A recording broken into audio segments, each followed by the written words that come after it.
The city streets were quiet, almost eerily so, on that cold Christmas Eve. Most homes glowed with festive lights, and the faint sound of carolers drifted through the air.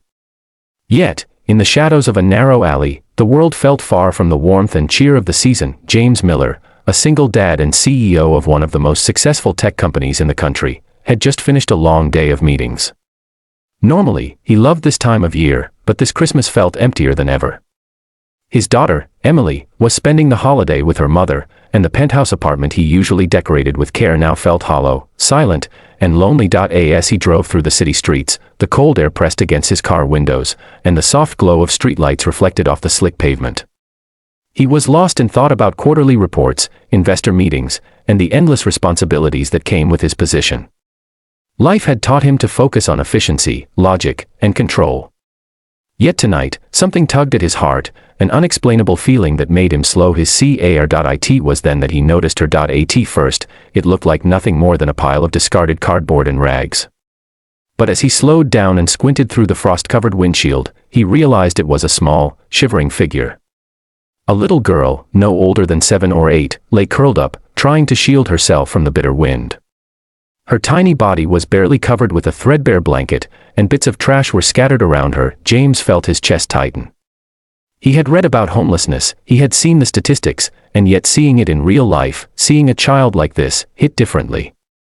There was something about the innocence in her posture, the way she clutched herself tightly as if her body could shield her from the cold, that made his heart ache. He parked the car and stepped out, the cold immediately biting through his coat.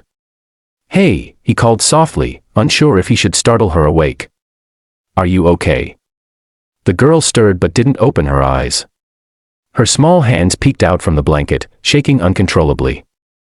James approached slowly, crouching down so as not to intimidate her. He draped his thick coat over her tiny shoulders. "I'm here to help," he said gently, slowly. She opened her eyes. Big, brown, wide with fear and exhaustion, they looked at him cautiously. I'm fine," she whispered, though the chattering of her teeth betrayed her words. "You're not fine," James said, trying to keep his voice calm, to reassure her that she wasn't in danger. "It's freezing out here. Come with me, I'll get you someplace warm." For a moment, she hesitated. James could sense the mistrust in her eyes. It wasn't every day that strangers offered help. The streets had taught her to be careful, to survive, and to trust almost no one. Yet, there was something different about him, the kindness in his voice, the way he looked at her, the absence of judgment. Slowly, she allowed him to take her hand. Her fingers were cold, almost numb, and tiny against his large ones. As he lifted her into his arms, she barely made a sound, curling against him instinctively. James felt the fragility of her small frame, so much smaller than his own daughter at that age, and he realized how vulnerable she truly was. The city lights reflected off her tear-streaked face, highlighting the grime and weariness that spoke of months, maybe years, of hardship. On the drive home, silence filled the car. Lily, her name, he learned after coaxing it out of her, looked out the window, watching the blurred city pass by. Occasionally, she glanced at James, her eyes cautious, yet curious. He wanted to speak, to break the tension, but he didn't want to overwhelm her. Words were unnecessary. The warmth of the car, the security of his presence, and the knowledge that she wasn't alone for the first time in a long while spoke louder. James thought about his own life. How had he, a man with every comfort imaginable, failed to notice this world just outside his bubble? How had a child ended up here, alone, in the cold, on Christmas Eve? He felt a gnawing sense of responsibility, a tug he couldn't ignore. Finally, he broke the silence. "You don't have anywhere to go tonight?" he asked softly. Lily shook her head. "No, my parents, they're gone." Her voice was quiet, almost resigned. James felt a lump in his throat. Gone. Such a simple word, yet so heavy with loss for a child who should have been surrounded by love and laughter, not garbage and freezing winds. When they reached his penthouse, James hesitated for a brief moment. He had never had a stranger in his home, let alone a child with no family. But the look in her eyes, an innocent plea for safety, made the decision for him. He carried her inside, removed the layers of rags, and wrapped her in one of his daughter's spare blankets. The apartment, decorated with twinkling lights and festive ornaments, felt like another world to her. She stared in awe at the Christmas tree, her eyes wide as she took in the warmth and smells of baked cookies he had prepared for his daughter earlier in the day. James watched her quietly, a mixture of relief and sorrow washing over him. He offered her a cup of hot chocolate, which she accepted with trembling hands, sipping slowly, savoring the warmth. I don't usually get this, she said, her voice soft. It's nice. James smiled, though his heart felt heavy. Everyone deserves nice, especially at Christmas, he said. The night stretched on, filled with quiet moments of comfort and hesitant conversation. James learned bits and pieces of Lily's story, a life on the streets, a struggle to survive, and a longing for someone to care. Every detail tugged at him, and he realized that finding her wasn't just chance, it was fate. As he watched her curl up on the couch, finally drifting into a fitful sleep under his blanket, James felt a stirring in his heart that he hadn't known in years. Christmas, he realized, wasn't about lights or gifts. It was about compassion, connection, and opening one's heart to those who needed it most, and tonight, that heart opening had found him in the form of a tiny, shivering girl named Lily. The next morning, sunlight filtered through the tall windows of James's penthouse.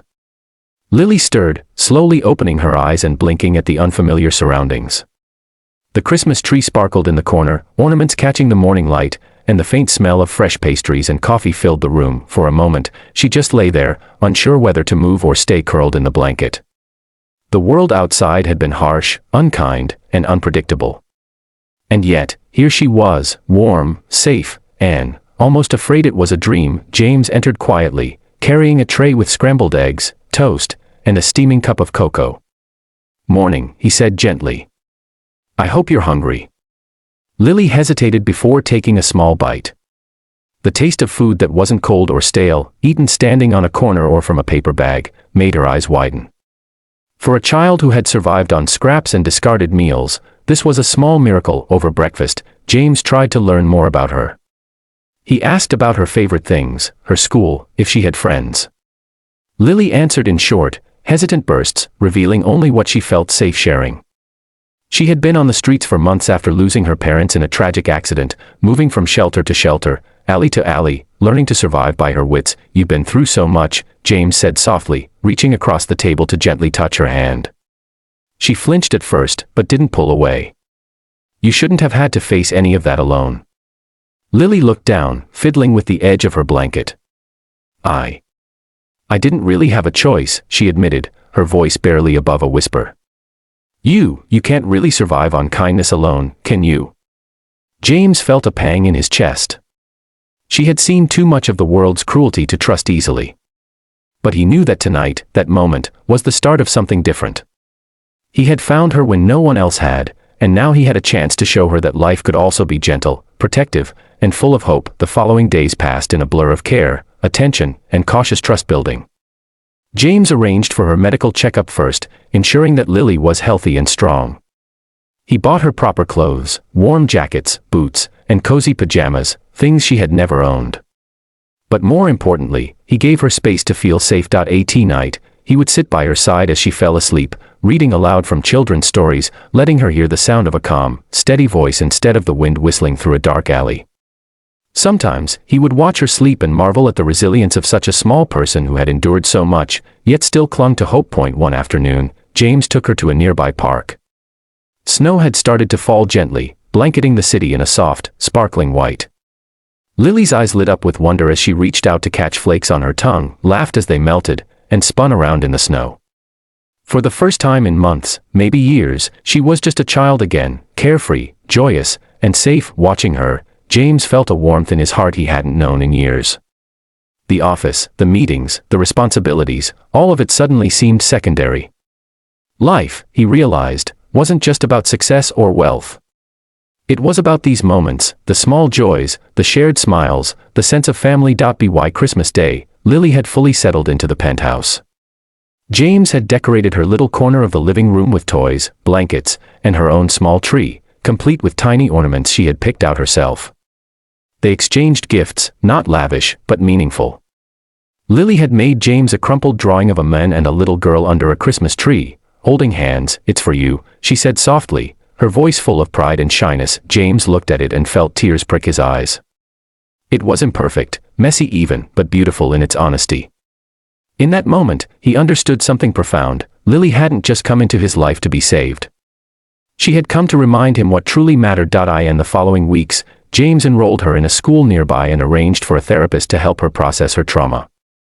He wanted to give her stability, education, and a sense of belonging, things every child deserved. Lily began to bloom. She made friends, laughed without fear, and slowly let go of the walls she had built around her heart. Yet, despite all the care, there were moments of doubt. Lily would sometimes sit quietly, staring out the window, lost in memories of the streets, her parents, and the loneliness she had endured. James never pushed. He simply stayed nearby, a silent guardian, letting her know that she was not alone anymore. Then came a day that would change everything. Lily handed James another drawing, this one of their two hands intertwined, a sun shining in the corner, and snowflakes falling around them. "We're a family now," she said softly, her voice steady this time. James felt a lump in his throat. She had survived so much pain and loss, yet here she was, trusting him completely, offering the one thing she had feared most, love. That tiny act, simple yet profound, made him realize that the bond they had formed went beyond rescue. It was mutual, deep, and life-changing. The Christmas season drew to a close, but its impact lingered. James had found not just a child in need, but a reminder of humanity's power to heal, love, and transform. Lily, once a frightened girl sleeping on trash, had discovered safety, warmth, and a home. And in the process, they had both found family. Years later, James would often recount that Christmas Eve to friends, colleagues, and even strangers. Not as a tale of charity or generosity, but as a story of transformation, how a chance encounter on a cold, quiet street could lead to the discovery of joy, love, and purpose. That Christmas Eve, a single dad and CEO had found a little girl sleeping on trash. The truth he discovered wasn't just about her fate, it was about his own. In saving Lily, he had found the missing piece of his own heart. Together, they celebrated not just a holiday, but the miracle of life, hope, and second chances, because sometimes, the greatest gifts aren't wrapped in paper or ribbons, they're wrapped in trust, kindness, and love. And that Christmas, both James and Lily received the greatest gift of all, each other.